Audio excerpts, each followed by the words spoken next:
It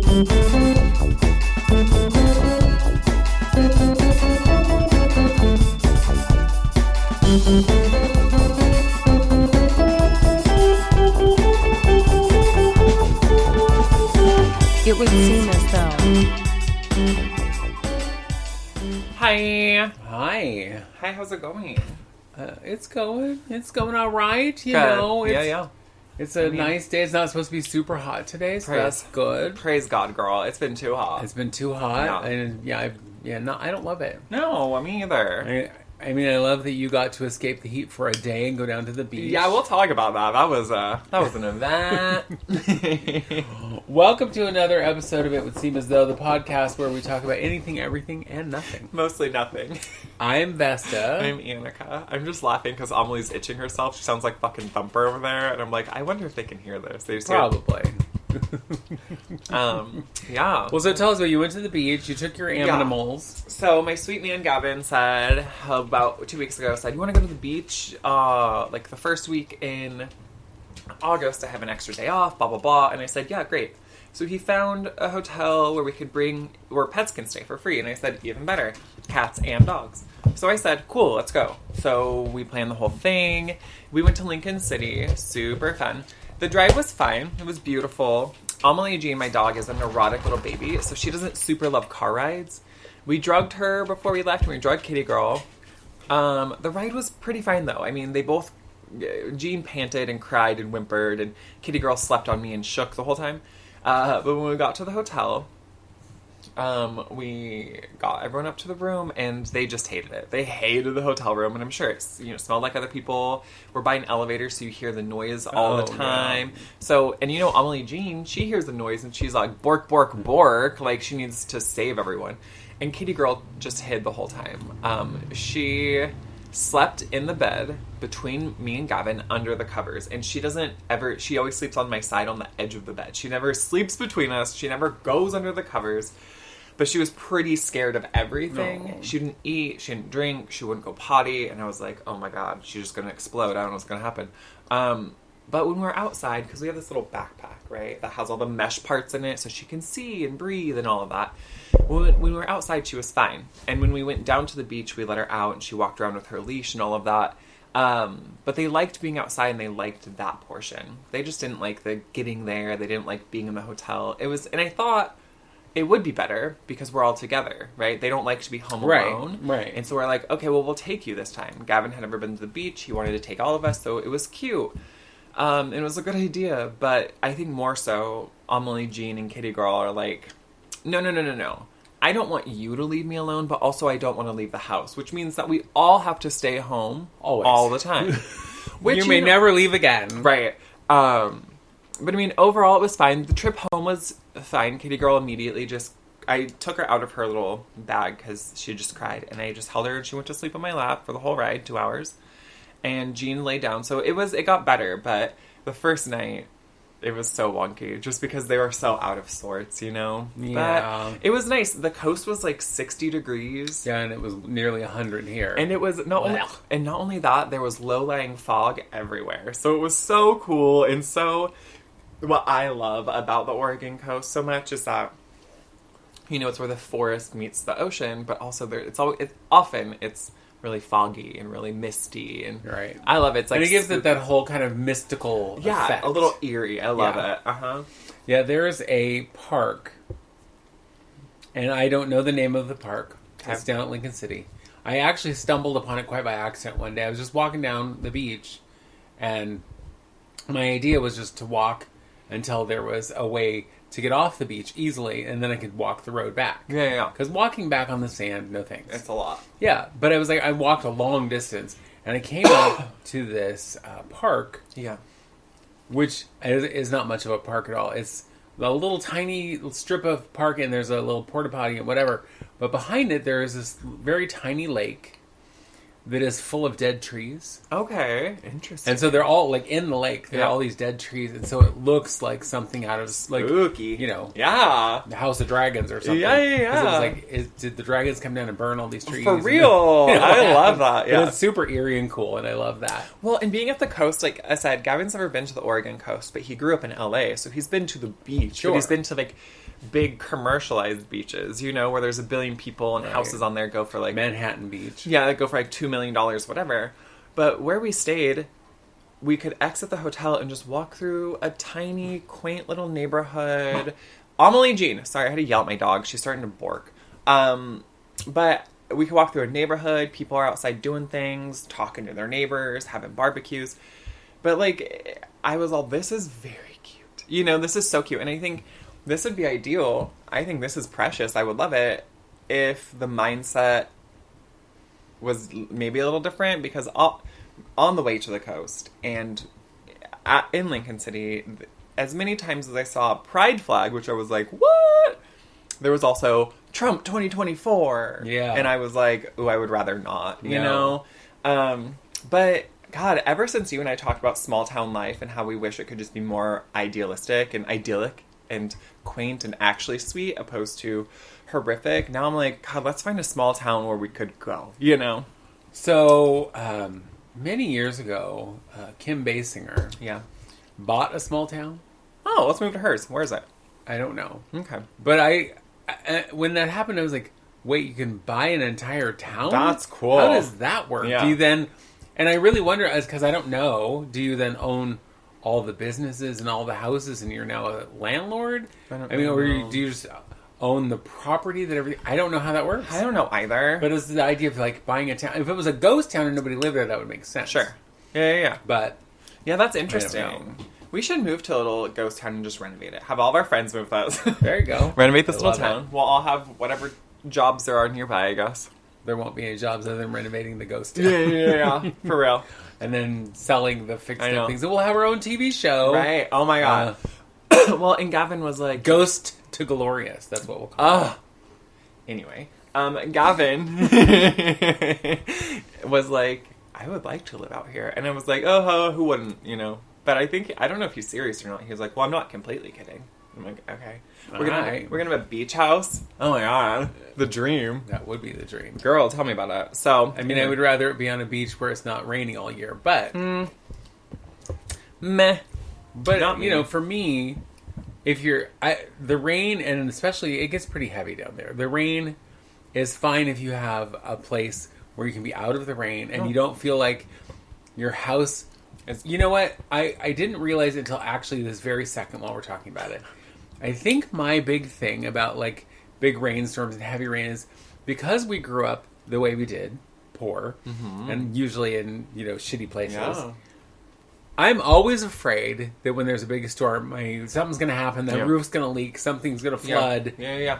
And I think it's just changing that mindset to being somewhere where it's like, I can just look out on the ocean or look out whatever at what's happening and not be worried that something bad is also going to happen. Everything's going to fall apart. I do get that, though. I mean, during the big old windstorms in the winter, like January, February, I think January, I was like, a tree's going to fall on our house and just destroy our house, kill all of us and our animals, you know? And I know that a tree has fallen on your house, so it's not completely out of the realm of possibility. No, it's not crazy. No, but I do get that. But I also stayed at an Airbnb at the coast during my birthday. My birthday's January. So, you know, it was storm season. And it was the house was so interesting. It was like 4 stories, but there was like 2 rooms on each floor. You know what I mean? And the top floor was like huge kitchen living room area. There's people outside making noises. I'm not a fan. But it was windy and stormy, and, like, you could feel the windows rattle and the whole house shake and shit. And, like, I love it, but I'm also like, are we gonna die? Right. Is this where I die now? Because I'm not ready. But this is where I leave you. Yep. Yeah, on the other hand, I did not have an exciting trip to the beach or anything. I had what I guess could be referred to went to a family reunion. Oh. I'm so sad I missed up. You know... There are parts of my family that I adore. Yes, agreed. You know, my cousin Amy and her family, all of her family. I love them all. my sister Linda and her wife Shauna and their family. I love them all. The rest of them, and my Aunt Grace. The rest of them I could just leave. Oh, and but it's like the rest of them, nah. Yeah. No, you know, I get that. And so I went to this family reunion barbecue thing. Was also a little piece of it was a memorial for my aunt's ex-husband who passed. Anyway, I was told there would be, you know, kind of a limited number of people there, and I get there and there's just like way too many people. Yeah. Most of them I don't even know. I'm looking at these people going, who are these white people? Yeah, who the fuck you? I don't know any of these crusty old white people. I'm all, and half of them I was related to, I guess. But Allegedly. Yeah. But it's like, I don't know you. I don't know you. And it's not like I'm going to see you again. Literally, one of them in there, I found out later, one that was kind of an ass. He, the last time I saw him, was at a family reunion 39 years ago. Oh. So we're real close. You're super tight. Yeah. You know, we're tight, yeah. And I was all, why? Yeah. Also, I just think family reunions in general are stupid. Because you're going to spend all this time with people that you're not going to see again for a long time. I mean, of course, your immediate family you will, but you usually invite all these cousins and aunts and uncles and people that you haven't seen for years, that you're not close to. And so then what, you got to pretend that day that you love all these people and want to hang out with them? I'm going to give you a little piece of information. All right. Some people grew up in healthy homes and love their entire family. No, I don't accept that. I don't care what you accept, girl. You sound like those people who don't accept gay marriage. It still happens. You know what I mean? Well, don't get gay married. Don't get gay married. Yeah, because I have been to a couple family reunions that were not my family. And being there, I was like, great, I've been to a family reunion. I don't enjoy them.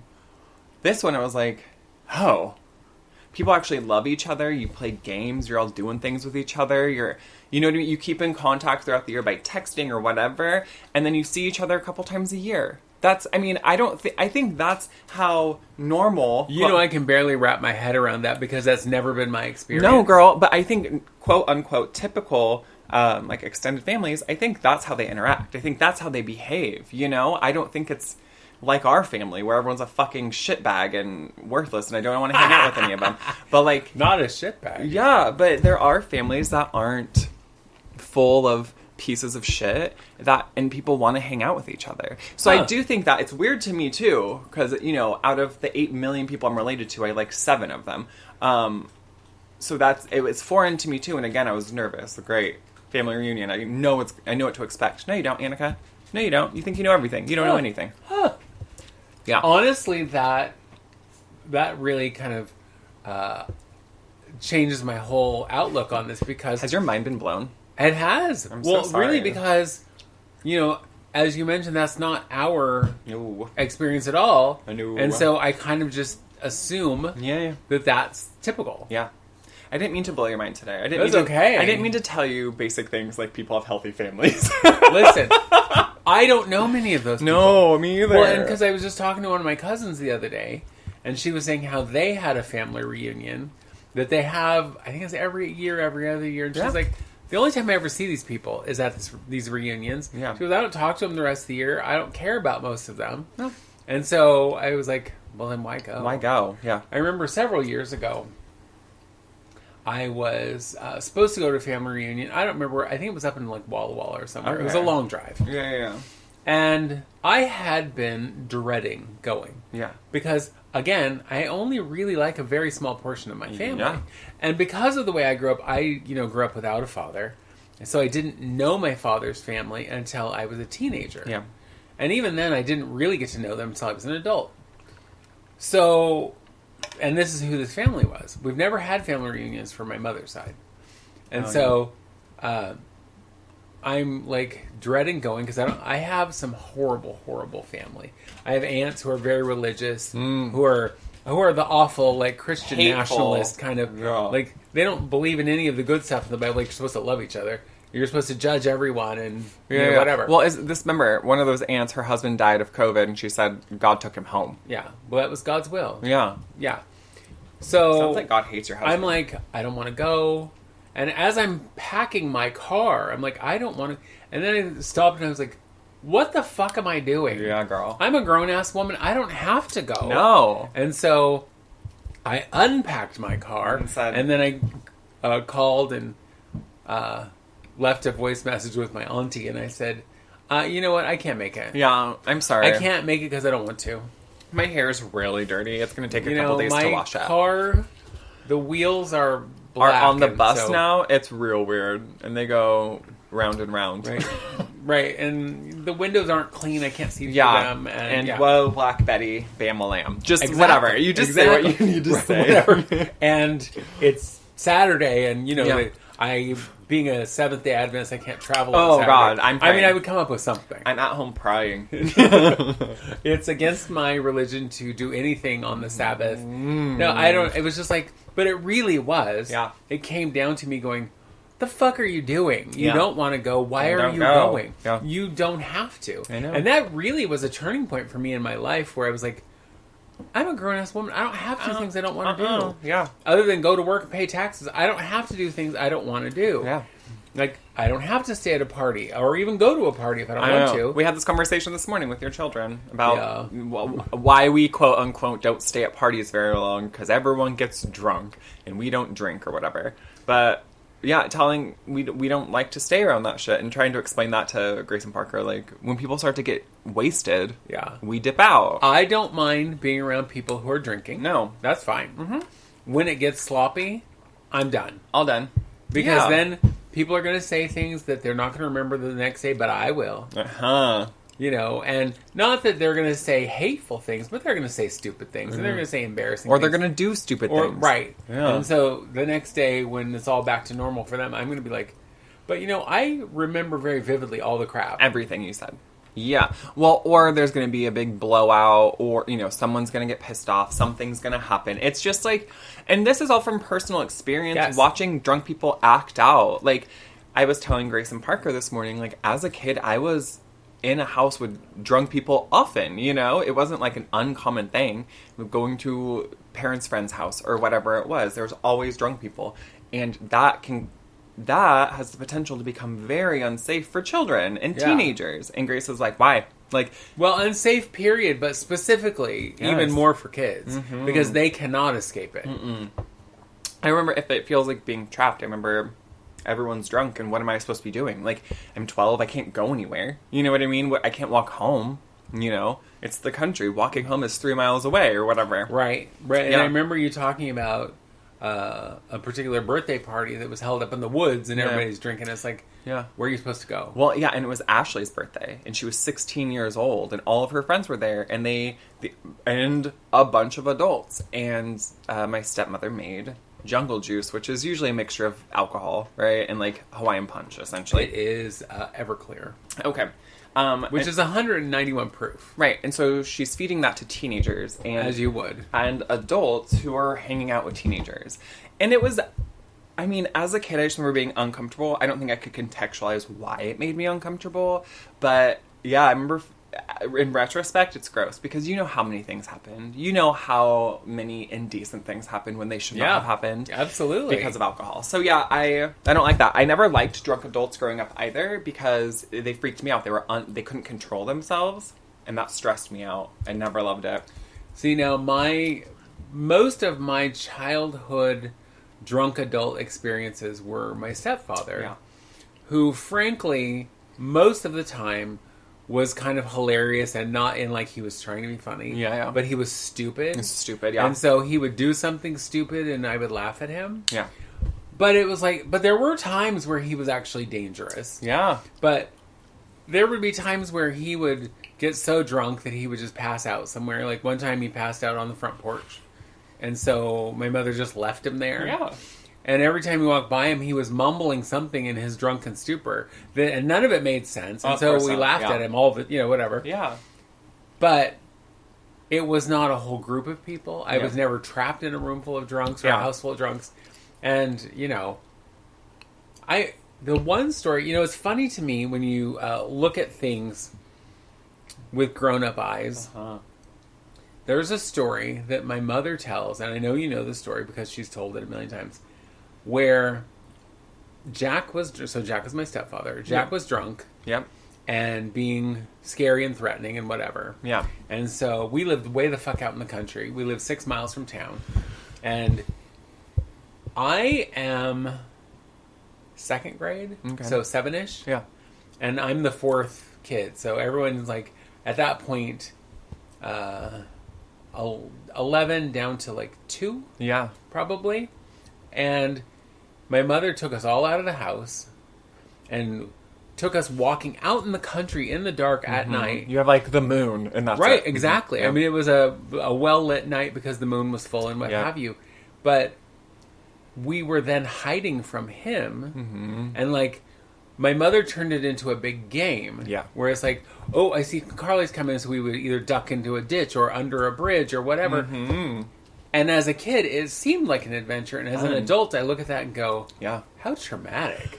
I mean, she made it not traumatic. Yeah. But we were all running from a drunk who was being abusive. Yeah, I grew up hearing that story, and I want you to know that as a youth, I thought that story was fantastic. I thought it was so great. Grandma taking you all, and you're hiding under a bridge, talking about like the Billy Goat Gruff and like him crossing the bridge and shit. As a youth, I thought it was like so good. I was like, how fun. Because I didn't relate it to Jack. I thought in the stories that people tell about him being drunk, it felt like he was just like a dumb, dopey boy. You know what I mean? Not like a scary man, right? Right. But I love that story. But in retrospect, I mean, as a child, hiding from a drunk person is a commonality, you know? I know. Jesus Christ. It makes me think, what a time. You know what I mean? Because what year would you think that would have been? Well, if I was 7, it would have been like 1969. Yeah, and Grandma's taking all 6 of her kids out of the house to go hide from her abusive drunk husband in a time when, like, she couldn't have a credit card, you know? Right. Well, she didn't have a paying job because her job was being a mom. Yeah. You know, and we lived out in the country. Yeah. So she didn't have a car. Right. So it's not like she'd load us all in the car and say, No. you know, we're going to your grandparents' house or something. Yeah. Because most of the time, she didn't have a working car. Yeah. She certainly didn't have money for gas. No. You know, because he also doled the money out to her. Of course. And just in small enough things, it's like, here you can pay the bills. Yep. And here's a little bit of money for groceries. It's like, you know, I'm feeding 8 people. Yeah. This isn't enough money. It was never enough money. I know. Right? And so that idea to me, that whole idea of you really can't go where are you going to go? And the fact she didn't break down. The fact that she was just like, I have to protect my children. Granted, it should have never happened because, you know, there shouldn't be a drunk person trying to go after everyone. But I mean, I feel like she did what she could. Oh, absolutely. You know what I mean? Maybe absolutely. not all the time, but in that situation specifically, like, Yeah. she had to make sure you weren't scared.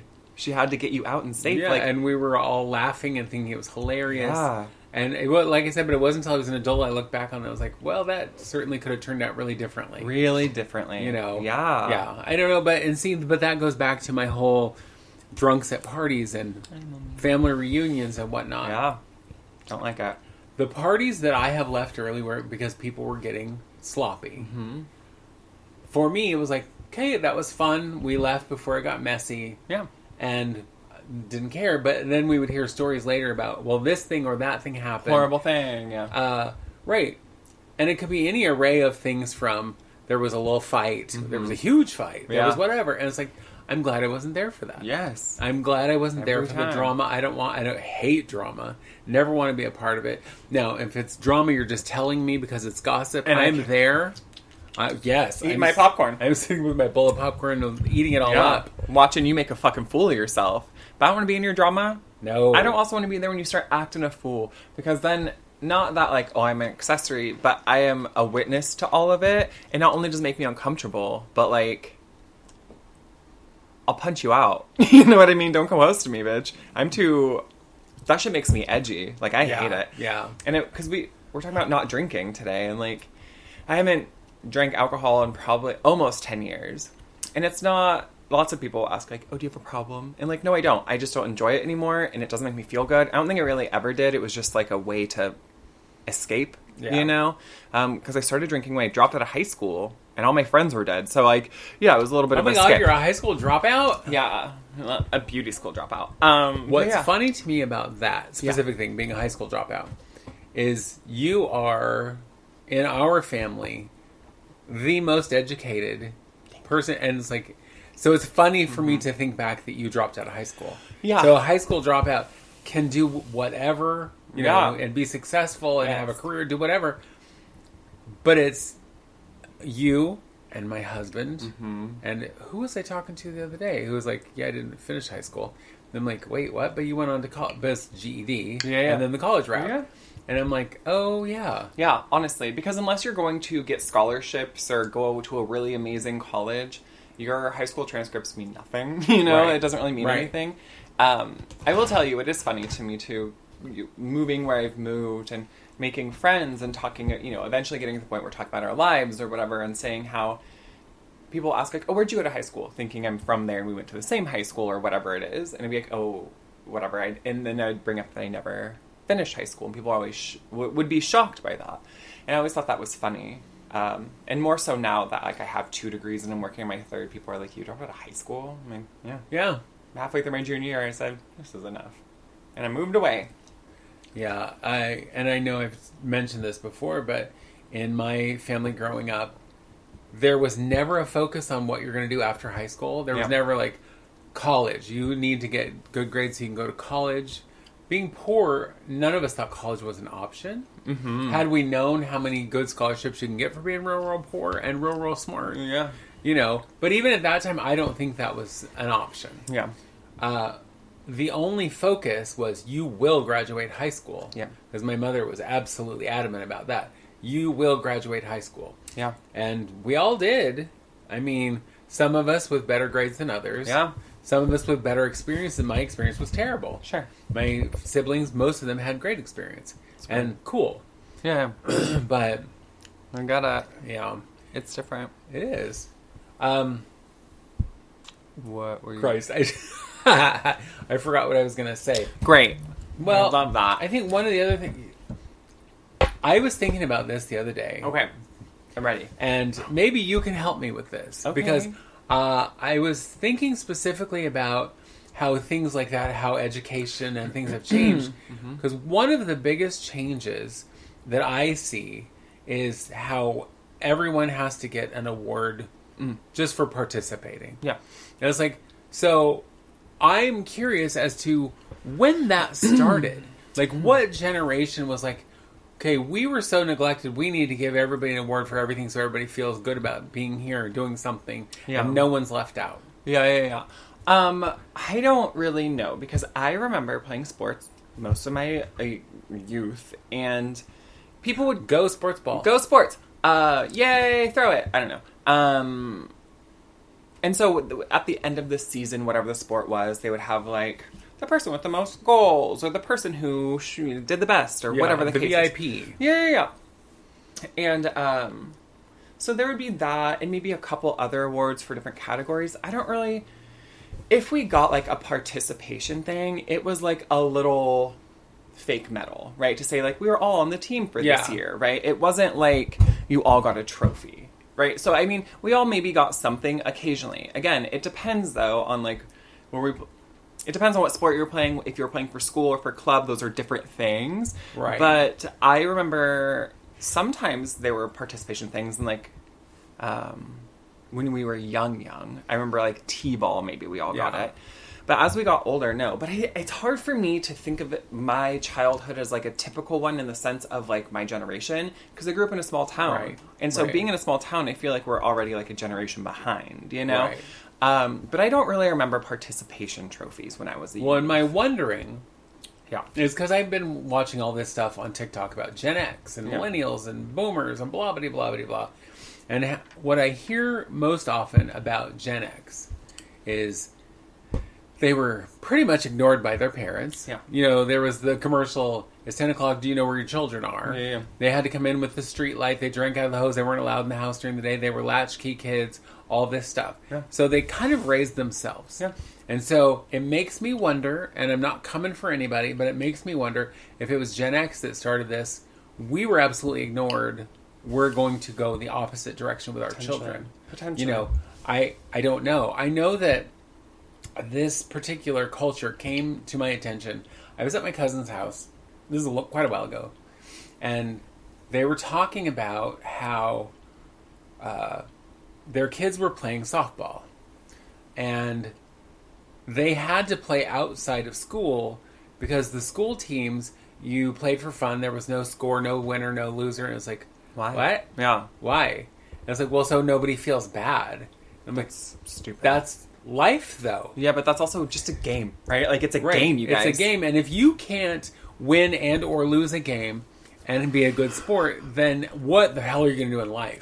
Because even though that seems silly, that it's just a game, it's just a sport, it's just whatever, it does teach you how to be gracious. Yeah. And I think it's just as important that you're a gracious winner as you are a gracious loser. But so we started talking about this, like, so their kids were in... like club. Yeah. Softball. So they had to pay a hefty little amount for them to play, because then it was like regular. So it was teams, and you win, you lose, you go to finals, all those kinds of things. And they had like tournaments every weekend. Shit like that. Yeah. And I was like, okay. And I was like, I didn't even know that was a thing. And they said, to give me an example, that they had recently been to a big like fair at the school, and where you have like different games and prizes and whatnot, and that there was a cakewalk. Oh yeah, okay.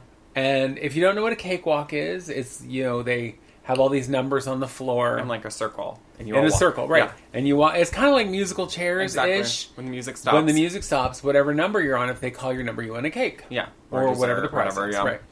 But if it's a cakewalk, it's generally a cake or a dessert of some sort. So this family was doing it, and when it was over, the little girl who was in the family, who was probably late elementary school, wasn't on the winning number and had a fucking meltdown because she didn't win a cake. Because clearly no one had explained to her, well, there's 30 numbers here. You have a 1 in 30 chance of getting that cake. So you probably won't get it, but keep your fingers crossed, you might. Yeah. And instead of the parent saying, yeah, that's how contests work. Somebody wins, most everybody loses. But, you take your chance. We took a chance for $1 to do this thing, whatever. Yeah. Instead of that, the parent said, oh, honey, no, don't worry. Well, on the way home, I'll get you a cake. And it's like, what? That's not... What does that teach that child other than I threw a fit, I got a cake? Yeah. I should have gotten an award because I was in it. Yeah. Well, and I want you to know that shit doesn't just... It's not just children. Because, again, I remember playing sports most of my youth, and I remember my biological father getting kicked out of baseball games, getting kicked out of basketball games. Fucking psycho. Well, yeah, because he would yell at the umpire, he would yell at other parents, he would freak the fuck out. But we're children, mind you. We're children, so he would need to be, like, told to leave. He couldn't come back. Several times. Not just for me, but for, like, Ashley and Michaela, too, because he was a literal fucking psycho. But, like, oh, you called the wrong thing because... But we all... Thinking that... oh, the call you made should have been different to benefit his children. Yeah. But later, we would also just get bitched at and scolded for it. You know what I mean? But, like, the participation thing, I think it's okay if it's, like, oh, we all went to this tournament, and there was, like, 7 teams or whatever, and this team got first and this team got second, and everyone else got a medal saying, like, we were at this tournament. Sure. We were at this event. That would make more sense to me. I don't think everyone on a team needs to get a trophy to be like... I wasn't the best. Like, that's weird to me. And I think you give trophies for people who are, like... People win first and second when they're exceptionally good. You know what I mean? It's not... Well, and the story that brought this up for me, I was listening to a podcast, and the woman on there was talking about going to her son's senior assembly. Okay. And she was like, first of all, why do parents have to go? Senior assembly's stupid. It should just be for the kids. Yeah, I wouldn't go. And she said, but... at senior assembly, they literally gave some kind of an award to every single senior in the class. And it's like, I get it. It's like, here we have valedictorian, salutatorian, whatever. The kid with the best attendance, because best attendance always gets something. But there was like, you get a thing for having, the best hair or some nonsense. And it was like, so nobody felt left out. They gave some kind of trophy or some kind of award to every single senior in the class. Now, if you go to a big school, that sounds like a fucking nightmare. Yeah. But it's stupid. Also, could you imagine being like, I'm the valedictorian, so I have the highest GPA, I'm, the best in the class, and I got an award, and so did that idiot with cool hair. You know what I mean? Yeah. Jim Bob, who didn't even show up for school most of the time, got an award because he tied his own shoes. Yeah, congratulations, Jim Bob. I just think that it sets kids up for failure. Yeah. Because then they're going to go out in the world, they're going to get a job, and when the only award they get for doing their job is their paycheck, it's going to be like, why is no one praising me? Mm-hmm. Why is no one telling me how wonderful I am and giving me little... Well, and that's the thing. Whatever during the week you will be told that you're good, you're wonderful, you're fantastic at your job when you are going above and beyond the call of duty. And that's good and bad. The culture of business is changing a lot, whatever. But a lot of people culturally, more than half of the U.S. population thinks that their pay for doing their job isn't not reward, but isn't compensation enough. They need to have lots of things: benefits, healthy working environment, promotion, access to resources. And a lot of the times, it's a very antiquated ideology of managers saying, you get paid. Do your job, you get paid. You know? But more and more, thank God for a younger generation, because there's that huge push like, no, you need to pay to make sure that I'm still healthy, make sure that my mental health is good. You need to give me vacation, sick time. I need to have a 401k. Like, see, and when I was saying your reward is your pay, I think of it as your whole compensation package. Yeah, totally. Because if you start a job and they say, okay, Annika, you started this job, here's what you get. Mm-hmm. You get, $25 an hour. Yeah. You get 2 weeks of vacation a year. You get 7 days of PTO. Yeah. You get whatever. Yeah. And you have full-on health insurance. There you are. There's your package. Yeah. And when that's not enough, but that's what you signed up for. Sure. Yeah, totally. That's where I was like, I get it if you're going, you're underpaying me and you're overworking me. Yeah. Or the people who expect you to work off the clock. Or the people who expect you to show up early and try to tell you it's just part of the culture and you have to do it. And it's like, no. I'm absolutely 100% on board with. Yeah. But if you signed up for some, employment package and that's what you get, and that's all you're getting, you're not, having somebody come pat you on the back every day and you're feeling some kind of way about it. If it's just strictly based on the fact that you're not getting praised, that's really fucking stupid. But I see that a lot. Yeah. I hear that when people go, it's like, nobody even notices that you're doing what you were hired to do. That you do your job. Yep. Yeah. They notice if you do it badly. Of course they do. They notice when you're not doing it. And if you're not getting any kind of criticism, clearly you're doing it right. Well, yes and no. Well, that's, I think, the theory. In theory, yeah. But then it'll be... In business theory, there's a lot that you need to be, intrinsically, positively motivating your team. And that's what defines a good leader, is that you, despite external factors, can make decisions, can lead a team unbiased, right? And so a lot of the time that means that you have to critique your team when they're not doing something appropriately, but you also have to be like, you've super improved, you're doing a great job, right? Working at Starbucks, I always did stuff with you are doing a job, you're on top of it, let me show you how I would do it, right? And then work shoulder to shoulder with them, show them how I would do it, and say but you're getting it, you're doing great. So it's like sandwiching it, but you need... It has to happen or you won't have a team. Right. And I think that's a generational thing as well. I think a lot of people, the traditional managerial style is if a manager says nothing to you, you're fine. It's when they start complaining or critiquing you is when you're a problem. But anymore, and I think a lot of it has to do with corrupt managerial culture and not necessarily about needing participation, because it's just people in a healthier environment will do better. People that you say, good job, thank you for being here, thank you for coming in on your day off, whatever, are more apt to feel invested in the company, feel invested in, and want to help and work harder for you. So I think, yes, if you're not being critiqued, then assume you're doing fine. But I would also caution managers that you will have a high turnover rate and you will lose employees if you're only time you're communicating with them is in reviews and critiquing them. And I agree with you. Yeah. I absolutely agree with you. But I was thinking more the rewards. You don't need it every day. You don't need to be like, good job, BB. Yeah, exactly. Exactly. Totally. Yes, when I was a manager, I would say, hey, you guys doing a great job. Yeah, right. A little pat, but not I'm going to go take you out to dinner because you showed up for work today. No. Or whatever. It's like, no. Thank you for doing your job. Yeah. Totally. And Absolutely. Thank you for going above and beyond and doing this extra thing. Yeah. Yeah, whatever. And when I would give them their reviews and stuff, I would always start with something positive. Positive, yeah. But there are the people who need, I had to manage people who are young, right? And you've had to do the same thing. And today's culture too, people will use their mental health. I'm just having a panic attack. I'm having increased anxiety. I need to go outside. Or say I'm just really depressed. I'm glad we all can talk about our feelings. I really, really am. And as like the queen of mental illness, like I understand that you have all those things. But you don't get to use that as an excuse to do a poor job and then expect to be like, but I tried my hardest. No, bitch. Go get medicated and then come back to me. You know what I mean? It's things like that that are bothersome to me, where you think that because you have a struggle that makes you're going to get out scot-free. You know what I mean? Like, your worst, the best you do is still shitty, but I'm going to be like, good job, honey. No. Do better. Well, and I had that very situation the other day with my daughter, with Grace, because she was doing some bullshit that I was like, no, not okay. You need to knock it. And she goes, well, can't help it. I have ADHD. Oh my God, no. And I was like, yes, you do. And yes, you can. It's like, you have choices. Mm-hmm. Does it make you make some of those choices harder? Absolutely. Girl. But you have choices. And you cannot use that as an excuse to get out of everything. Well, I went and smacked my brother because my brain said I should do it. And I have ADHD, so I couldn't stop it. Or whatever. It's like, no. That shit makes me Yes, crazy. I get that your brain has some different function than mine. Sure. I get that. Yeah. And do I know what that feels like? No, I can't know what that feels like. Yeah.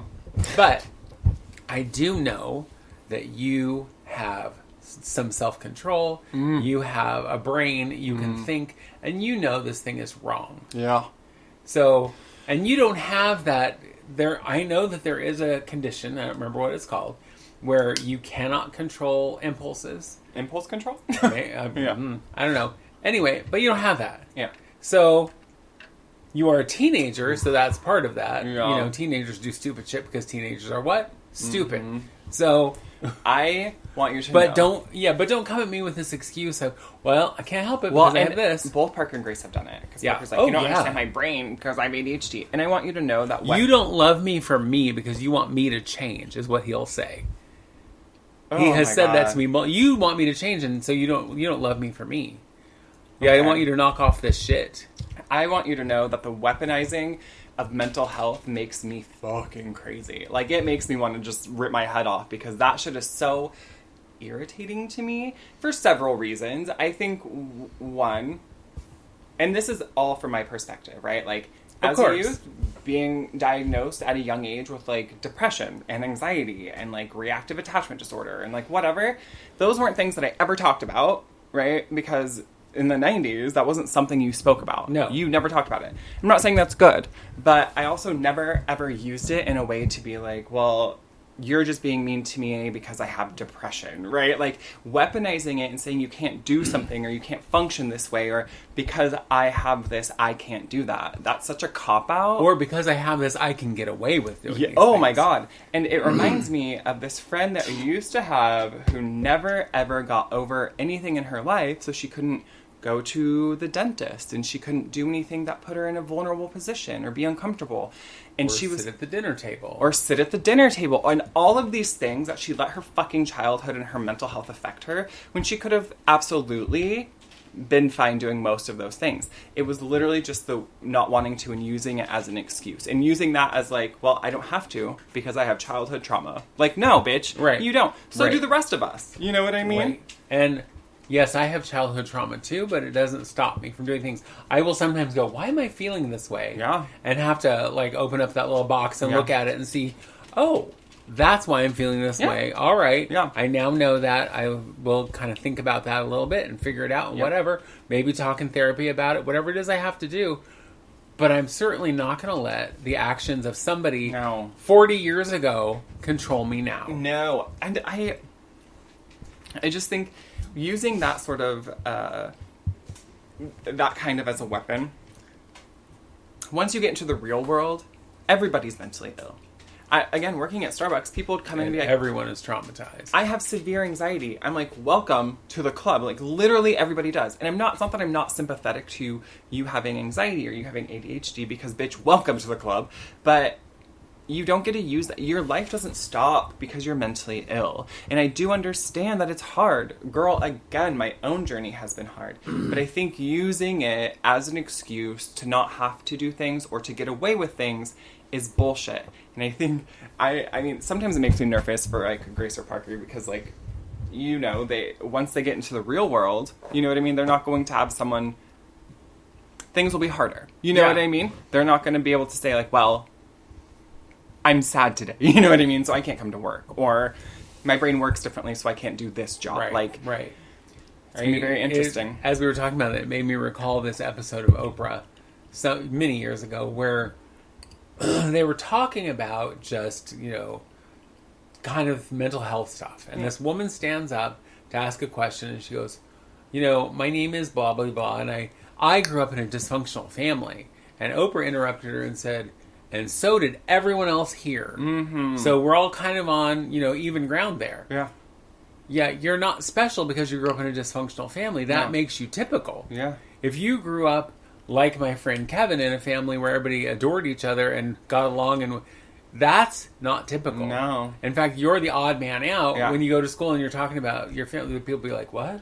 And it was I'm sorry, are you a unicorn? Right. Well, it was such a farce, too, to be taught about this typical... nuclear family, you know, not that dysfunction is actually the norm. And it was just a ploy. I feel like it was a scheme to show the strength of the American family, but in all reality, men were beating their wives and their children. When you look at, like, in sitcoms, I know we've talked about this before, but if you look at the difference between, like, Father Knows Best or those kind of old shows and Roseanne. And I'm going to use Roseanne specifically, even though she's a cuckoo bitch. But the original Roseanne because her show was so real. Yeah. In, you know, these families can't pay their bills. Yeah. These families fight. Mm-hmm. These things are not solved in a 22-minute episode. No. These things, you know, this is how families really function. Sometimes they hate each other. Agreed. Sometimes they fight bitter, nasty fights. Sometimes they love each other. I loved Roseanne as a kid. Because it seemed more realistic, but in a fun way. You know what I mean? Yeah. Well, because, like, Jackie and Roseanne, their relationship felt very real to me because they were sisters, and they loved each other, and they drove each other nuts. Yeah, agreed. You know? It did feel like a more authentic family than like literally any other family show. Right, and I feel, and I could be wrong, I feel that changed the entire scope of how we saw families on television from that point forward. Okay, the Roseanne show. Yeah, because after that you saw families who, you know, had real problems, or you saw families where the siblings didn't all love each other. Yeah. Or they didn't, you know, because, like, the Brady Bunch, they would do things and piss each other off, but by the end of the episode, it would be like, oh, we've all made up and we adore each other and hugs and kisses. That's not real. No. You know? And now I see shows like, because I told you I'm watching The Goldbergs. Yeah. I mean, it's off the air now, but I've started season 1, episode 1, and they have, like, realistic problems. I mean, it's a funny show. It's meant to be funny. But there are times where they hate each other. Yeah. You know? Yes. And that's more real. Agreed. I would prefer to watch that. I would prefer to watch the ups and downs. I mean, don't get me wrong. I do also love fluff. I do need fluff. Absolutely. Often. Especially when, like, the news gets too much or I'm reading too many academic journals or something. I need to watch fluff. I need to watch things that are fun and cute. But I do, like, right now, you know, I'm on that SVU kick, so I've been watching lots of Law and Order. But that's kind of, like, where my brain is right now. I need that kind of reality. Right.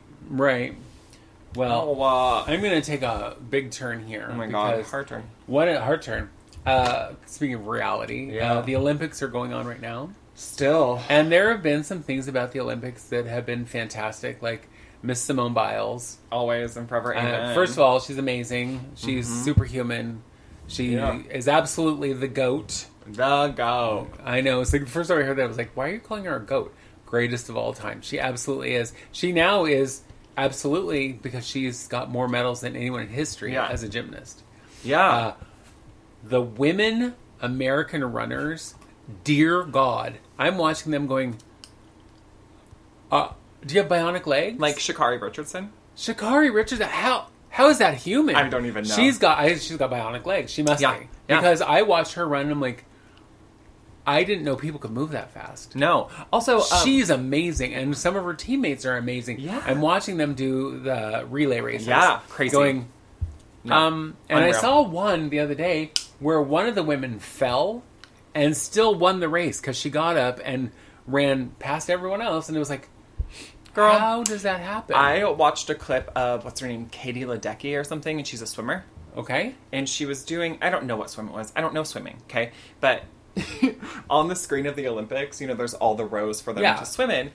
They're like, Katie Ledecky in the lead. And you see no one else in any row, and you see her almost to the wall, and then you see them catch up. Like, oh my God, she swims that's crazy. So fucking fast. I was all, I don't know, is she real? I don't know. She's just like a dolphin when she hits the water. I'm not sure. Well, and apparently the problem is if you're too good, yeah, you're a man. You're either drugged or you're a man. Well, and that's the thing. A man with stupendous athletic ability is the best, the glorious, the most athletic man ever. A woman with incredible athletic ability is just a man. She's either drugged. Yep. She's she's juicing. Yep. Or she's a a man. man. Yeah. And that's the one that and it's made happened. me crazy. Yeah. Because Iman Khalif, who's from Algeria, yes, ma'am, was boxing some woman named Angela from Carini, Italy. From Italy, and she called an end to the match because she said that she hit too hard. You're boxing. What do you expect? She hit too hard. She feels like she broke her nose. Yeah. Whatever, and immediately started making claims that she couldn't possibly be a woman because she hit so hard. Did the boxer make that claim? I don't know if she made the claim. Because I don't think the boxer did. Because she, after this, days after, has said things like, I would embrace her and tell her she did a good job. So I don't know if she's the one who made the claim, but tons of people did. Lots of people did. Well, so she is not a pretty little tiny delicate woman. She is solid muscle. Yeah. And she looks tough. But she's yeah. a fucking boxer. Yeah. And the religious right and the right-wing idiots all started running with this. Why are you letting this man... She's not. She's not trans. She's assigned female at birth. She's from a country where being trans is illegal. But she's from Northern Africa, which is between Morocco and Tunisia. And so they're all going crazy with this. Here's what I don't understand. I mean, first of all, we talked about this morning. If you think this is going on, you think that, do 10 seconds of investigation. Yeah. And you would have found out that she is exactly who she says she is. Yeah. She just happens to be a bad bitch who is strong and is fast and is good at her job. Yeah, and anyway, what were you going to say? But people are all pissed off about that when there's no reason to be. No. But there's the volleyball player, the white man, who raped a 12-year-old. Yeah. And did yes, 13 months in prison. So then he's absolutely reformed because he went to jail for 13 months. And they allowed him to be in the Olympics. Yeah. And when people have gone to the Olympic Committee, they've gone to the Olympic Committee in their country and all the things, and they're like, he's reformed, he did his time, he's, whatever. This shouldn't be held against him forever. Yes, it should. It absolutely should. Yep. Because you don't reform child molesters. No. I don't care what they say. The other thing is, if these other people why are they all held to different standards? Right. She's not even a criminal. You suspect she might be a trans person. She needs to be outed from the Olympics. This guy literally was convicted of raping a 12-year-old. Yeah. Well, and here's the thing. There is a huge public outcry that he's playing from everybody. And because every time that he's been seen, he's been kept kind of in seclusion from other teams, from his own team. But when he was playing, I think that they've been just, eliminated at this point. But when he was playing, every time he was up to serve, they booed. Lots of people booed him the entire time he played. And I love that. And he cried, which I said, fuck off, child rapist. And so, now everyone knows this man's name. It hurts my feelings that, you're mad at me. That you booed me. Right, but you raped a child. So that you don't think did damage to this poor little 12-year-old? Right. And I don't know why people are so upset about this woman who's a boxer who can hit really fucking hard because it's her job, and not more upset about the child rapist. I would have just... We should have just boycotted the fucking Olympics if they were going to let that happen. But the whole Iman Khalif thing is so annoying to me because this coming from the people who have cut like critical race theory and gender and sex education, which if you, I don't know, studied any of that, maybe you would understand a little bit more that people have hormones. And hormones affect their bodies differently. No, and everybody's the same. Well, it's all cookie cutter. And she was assigned female at birth. Her Algerian ID says female. Her passport says female. And in Algeria, it's illegal to be trans. So do you think in Algeria, where it's illegal to be trans, they're going to send a trans athlete to the Olympics? I just need Westerners to not be so fucking stupid. And here's the thing. This whole transphobia and this, like, agenda to take down, like, trans people also affects cisgendered women. Yeah. Just because they may look masculine or not have features that are identified with being a woman. Well, yes, because wasn't it a couple years, wasn't it a runner? Yeah. That they were like, well, she looks too masculine. Yeah. She probably has too many male hormones. And it's like, that's just how her body produced. That's how her body That's works. how her body grew. Yeah. She was also assigned female at birth, so she is not a trans woman. No. But, yes, she looked very masculine. Yeah, and that happens. And that happens. Well, and that's a lot of that feels like racism to me. Absolutely. Yeah. Absolutely. She's a black woman, and so the people who jumped on this whole, other than the religious right, J.K. Rowling, of course, had to comment on it. J.D. Vance, who, is the Republican vice president nominee, they all had to jump on this without doing a single bit of research, without even looking. It's like, do you know how ignorant you sound? Well, I think that J.K. Rowling doesn't really care how ignorant she sounds because she's doubled down on it so many times. And J.D. Vance, he is a dumb bitch. Everyone knows he's a dumb bitch. Yeah. I can't, girl. I know. No. And since he's come up now, I just want to say this. I want to say this about that. Self-hating gay. Girl. I do not understand how you can go on record saying I'm a never Trumper. Oh, right. Trump is America's Hitler. How he's the worst thing possible for this country. All of these things are on record. Most of them on a video. Yeah. Where he was interviewed. It's all there. It's all public. You can see all of it. And now he's his vice presidential nominee? Yeah. What? Girl. How does that work? How is it all these Republicans who did nothing but talk shit about Trump until they were like, oh shit, he's in control. I better jump on this bandwagon. Daddy Trump. Yeah, it's just bizarre It to is me. so weird. I know. And have you seen these clips of Trump talking about the late, great Hannibal Lecter? Yeah. Yes. What? He's crazy. It's like, well, my friend, the late, great Hannibal Lecter, he'd have a friend for dinner sometimes. Ha, ha, ha. He's fictional, yeah. I don't know that he knows that. Yeah. Because he talked about him being, endorsing Trump. You want to know? Hannibal Lecter. Yeah. Well, first of all, he's not a real person. You know what this feels like to me?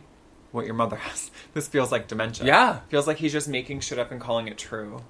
Well, and that is exactly what it feels like. And since I see dementia every single day of my life, that's exactly what this feels like. Yeah. Because he just says stuff that you're going, wait, what? Yep. And it's always vague.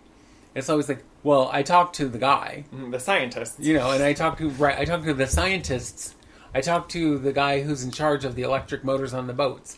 And it's never anything. No, because it's just crazy. It's like when he talked about shining a light up your ass or injecting you with bleach to cure COVID. He's like, well, I've talked to some doctors. What doctors? Crazy ones. Well, and there were doctors that were like all about it who were on his side saying, if you do this, and like it was crazy. It was crazy bullshit. But Donald Trump, what a hot fucking mess of a human being.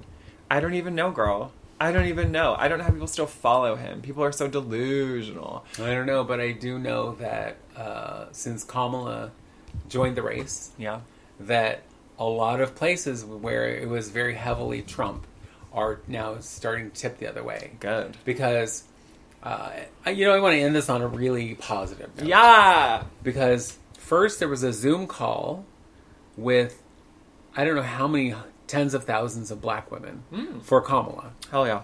And it was, I want to say it was like 50,000 on one Zoom call. It was the biggest Zoom call ever. That's crazy. Where they were all supporting Kamala and raised millions of dollars during that phone call.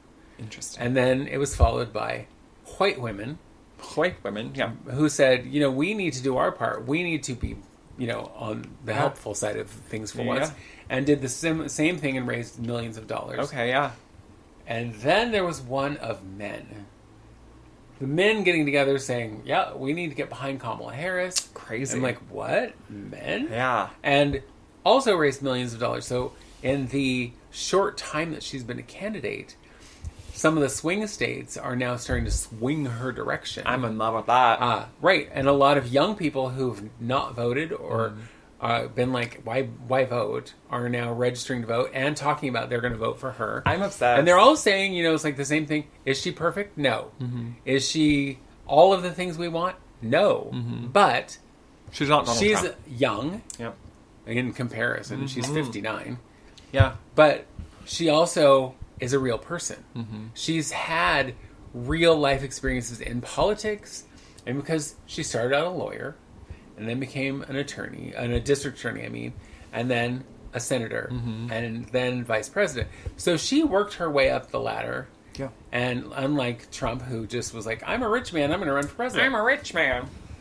So I am, for the first time in many years, have a little glimmer of hope that things might turn around. Same girl. I just want to watch them debate. Because I know it's going to be Well, he has said the only way he'll debate her is if it's basically at a MAGA rally. Well, he'll do it on Fox News with an audience of his choosing. So it's like... Embarrassing. So he's not going to you'll debate her only at do all? it at your own fan club. That's so funny. So he's not going to debate her at all. No. Well, it's so funny because he said that, initially, I'll debate you anywhere, anytime. And then took it back and said, I'm not going to debate you until you're the, actual nominee for the Democratic Party. And now he won't do it at all. Right. Well, like I said, he'll do it in a situation that'll never happen. So, right. He's not going to do it. Weird. Isn't that a requirement? I don't know. No. How They don't have to debate. And I'm pretty sure his people are going, if you debate her, you're going to look bad. Dumb. I mean, look how bad he looked at the conference of Black reporters. Oh my God, it was embarrassing. It was embarrassing. Yeah. And all he was like, I've never been treated so badly, blah, blah, blah. Yes, you have. Yes, you have. It's just you're used to people giving you softball questions. Yeah. You're used to it being your, sycophants who are like, oh, we love you and blah, blah, blah. You're Jesus. So, yeah, right. I can't even. Oh, what? I thought I was going to end on a positive note, but I have to say this because okay. One of the things he said, so sorry about not being positive at the end, one of the things he said is, I need you Christians to come out and vote for me. I need you to come out in mass and vote for me. You only have to do it once. And then... Because then we will fix it. Yep. And you'll never have to vote again. Mm-hmm. Oh, that's called a dictator. What?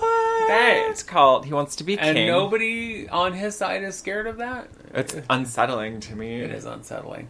So, anyway, sorry I couldn't end on a good note, but we got to get the fuck up out of here because we got things to do. Yeah, I have homework. I got to, shortly pick up my children. And then watch some Goldbergs. And watch the Goldbergs. Yeah. I mean, really. What else I have a life. I'm a very busy woman. I've met you. Busy. Can't talk. Big star. Absolutely. I met you, girl. Absolutely.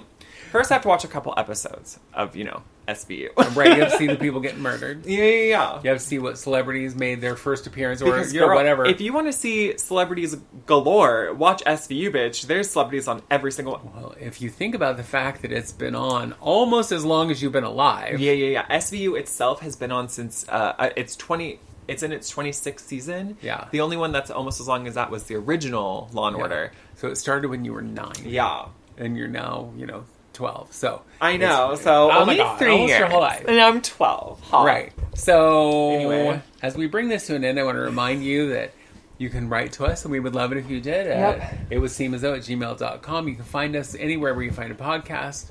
Download an app. Like, share, subscribe. Rate, review, do all the things. And you can find us every Wednesday. Yeah, that's all. See you later, bitch. Wow. I know. Love you, mean it. I love you, mean it. Oh, goodbye. It would seem as though